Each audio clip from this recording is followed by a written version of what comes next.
Рейка Тоқтар қызы 1953 жылы 20 қаңтарда Бурылтоғай ауданы Көкағаш ауылында қарапайым малшы отбасында дүниеге келген.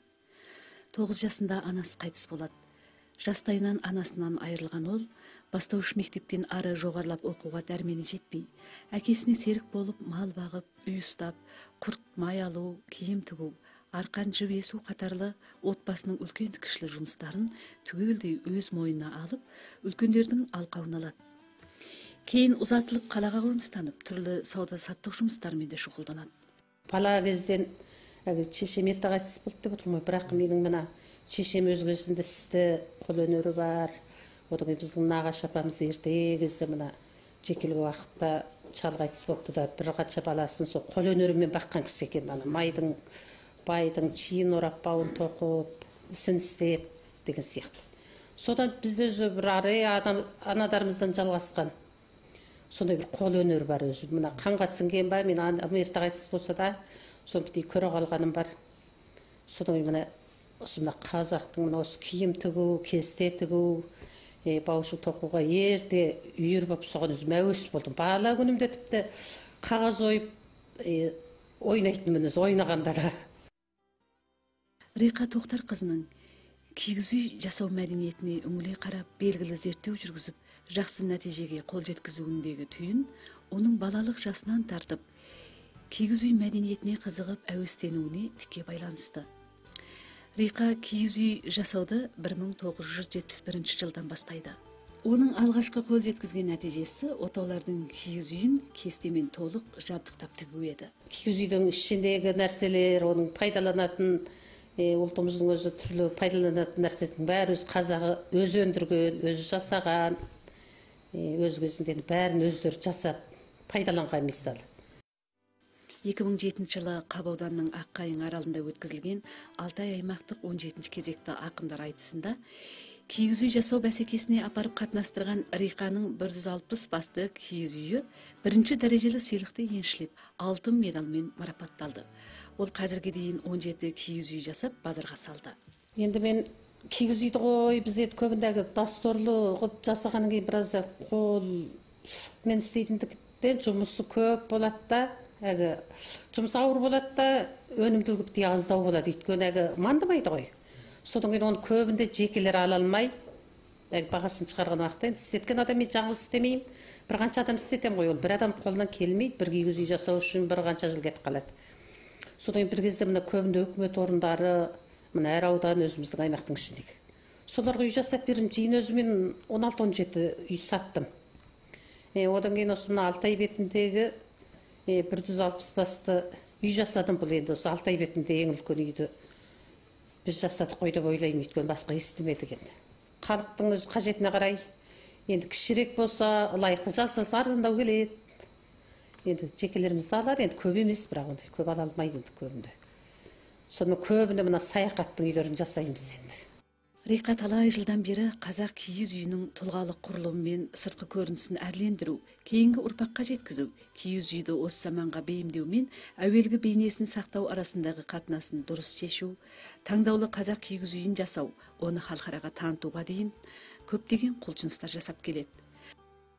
Сондай қазақ кигіз үй мәдениетін жоғары деңгейге жеткізіп, кейінгі ұрпаққа қалдыру үшін белгілі бір ұйымдық форма қалыптастырмаса, шаруашылық көлемін кеңейтпесе, басқаруды арнаға түсірмесе болмайтындығын сезініп, қатысты орындарға өтініш беріп, жоғарының бекітуімен аудан көлемінде бір орында кәсіптік кооперативін құрып, қазақ кигіз үй мәдениетін ұрпақтан ұрпаққа жалғау керектігін дәріптеп келеді.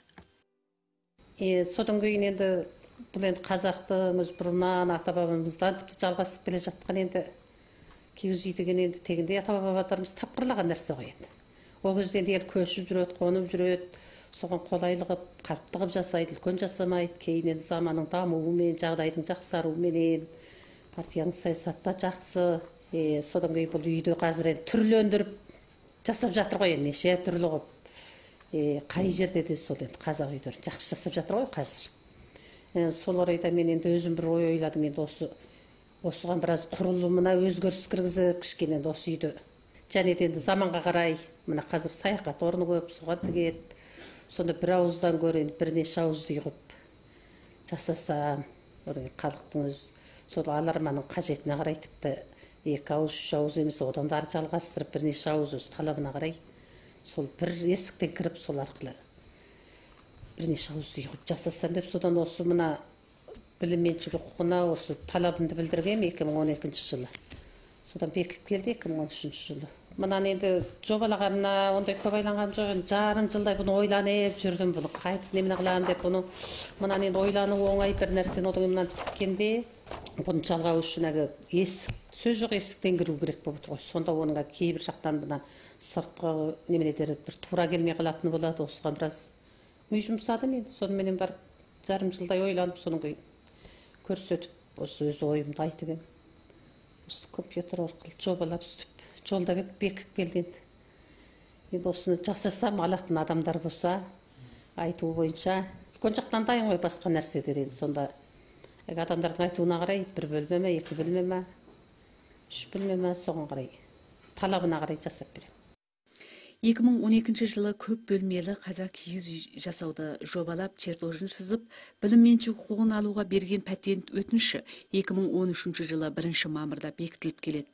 Мунун өзү onun киіз үй шаруашылыгынын тижарат көлөмүн кеңейтүүнү, мурагерлик толумдуулугун алууна белгилүү септигин тийгизет. Енді мына жаңы жумга курулгандын 60 жылдыгын арнап осындай бир нерсе жасасам деген оюмга келди. Өйткөнү осунун баары енді партиянын аркасы, осы мына өзүмүздүн өкмөттүн енді аркасы ғой енді айтпесе енді буруу мен айтып отырмын ғой бала кезимде бир нерсе иштөө үчүн биз не бояуын таба алмай адеттеги үйдүн үстүнө иштейтин бир сырдагыбыз болсо да онун оюун таба алмай чүпүрөк таба алмай кыйналатынбыз мисалы. Енді казыр не нерсенин баары бар дайын. Содан кийин енді бир кезде өзүм ойлап енді осундай бир жакшы жагдайда енді осы жаңы жумга курулгандыгын 60 жылдыгын бир куттуктайтын нерсе жасасам деп сосон кийин осуган 60 метрге жобалап бир сырдак жасадым. Кестелүү ойлуу сырдак жасадым. Содан кийин бул осы мына Гиннес рекордуна жолдады аудан. Аудан енді колдады, жасап болгондон кийин жолдады, кайтып бекип келди. Сонымен осуну казыр мына Аксай бар ғой, Гансу өлкөсүндөгү Аксай. Казак автономиялык аудан ба? Сол жерден бир кісілерге белде осыны бізде бір үлкен мұражай бар. Бұл бүтін мынағы бірыңғай өзіміздің ұлттың мұражайы осындай нәрсе қоятын. Осыған сақтасақ дегенсен соларға бердім, солар алып кеткен. Дияншеден көрдім, оны бір 40 метр жер шығарып, соның үстіне сыймағаны басаңа аяғын қайырып сөйтіп қойып қойып тәйбет екен. Сол жерге сақтауға бердім ғой енді. 2013 жылы желтоқсан айында Рейка Тоқтарқызы автономиялы райондық халық үкіметінің бекітуімен автономиялы райондық мәдениет меңгермесі жағынан қазақ киіз үйінің бейзаттық мәдениет мұрағаттарының мұрагері атағын алады.